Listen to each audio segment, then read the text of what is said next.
Ya, BBM subsidi masih banyak disalahgunakan dan tidak tepat sasaran. Total ada 1,4 juta liter BBM subsidi diselewengkan sepanjang tahun 2022. Negara pun merugi miliaran rupiah.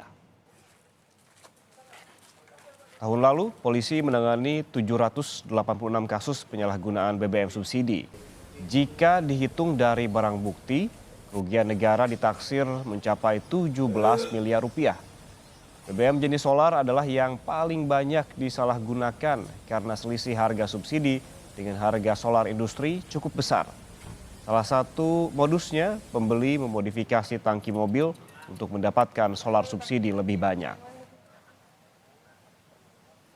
Banyak kita temui dengan memodifikasi tangki gitu ya. Jadi mobil-mobil biasa kan paling kapasitasnya berapa? 60 gitu ya, 80. Nah, ini bisa sampai 200, 300 gitu ya. Jadi kalau kita lihat biasanya itu berupa mobil box gitu, yang kalau kita buka boxnya itu di dalamnya tangki gitu kan. Tangki untuk menampung BBM bersubsidi. Atau bisa juga kita sering ketemu truk yang di atasnya tuh ditutup terpal gitu ya.